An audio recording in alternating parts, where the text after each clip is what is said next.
I've been in a very difficult place in my career for a long time because I couldn't get myself to be a part of a system that seems totally unfair to me. No matter which job I took or which business I got involved with, I couldn't get myself to settle down anywhere. Even though I'm consistent about leveling up my skills, I just didn't know what to do with them. I realized without direction and purpose, no matter how skillful I was, I couldn't make the best use of it. Finally, I found my direction this year in the month of Ramadan. Alhamdulillah, by the grace of Almighty Allah and thanks to the support of my family and my brothers and sisters in Quantum Foundation, and most importantly, my spiritual teacher, Shahid Al-Bukhari Mohajatok, respected Guruji. Thanks to him, I made this month of Ramadan all about understanding the words of the Quran. Assalamu alaikum everyone. In this video, I'm going to tell you how I got the best career counseling from the Quran. I'm not going into much details about my previous trials and errors. Rather, I want to tell you more about how the Quran helped me find the perfect balance between deen and dunya. That is, the spiritual and the material world. When I started reading the Quran this time, I was equipped with two skill sets. Number one, copywriting. This is my main skill, which helps me to collaboratively work with the marketing, sales, and advertisement team to create a proper marketing blueprint for the companies who are struggling with these things. The end result is that the company would have a clear direction on how to allocate their marketing budget to maximize the growth of their business. Number two, YouTubing. I managed to acquire just enough technical and creative skills to run my own YouTube channel, but I had no vision on where to take this channel. Basically, I was just making videos for fun and to keep my creativity sharp. Right before Ramadan, my primary focus was my YouTube channel, and I was making videos on business case studies because I wanted to pivot my channel to the marketing and entrepreneurship niche. However, I was not getting satisfaction from the work that I was doing at that time, neither from the YouTube channel nor from the businesses that I was providing my copywriting services for, because I still felt like I was part of a system that is unfair to the majority of the people, and I absolutely hated that feeling. I couldn't focus because my mind was in doubt constantly. So naturally, I was underperforming and missing out on deadlines. Even though I was not dying of hunger, I was still not in a good place because I was frustrated and depressed about everything. Finally, enter Guruji. Like I mentioned earlier, Guruji is my spiritual teacher. All throughout the year, he keeps us busy in various different tasks and assignments to help us develop physically, mentally, socially, and spiritually. Al-Quran is a huge part of our assignment during the month of Ramadan, and we are told to read it in a language that we understand. Also, he tells us not to rush our way through Quran. Rather, take our time to contemplate on the verses and try to understand what Allah is trying to tell us through His holy book. So that is exactly what I did. Then the most amazing thing happened. My mind would automatically be so drawn to the words of Allah that I would lose track of time completely.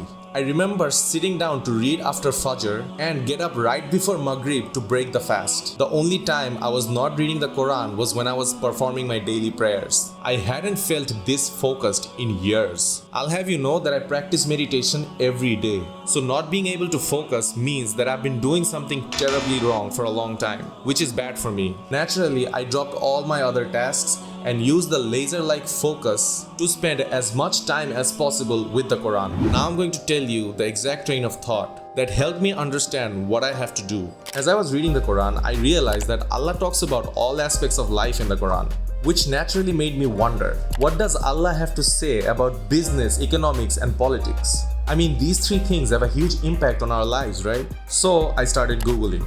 After a few days of research, I found something that changed everything for me. It was a YouTube video on Zakir Naik's lecture on the topic interest-free economy, which was delivered in 1997 when his beard were all black.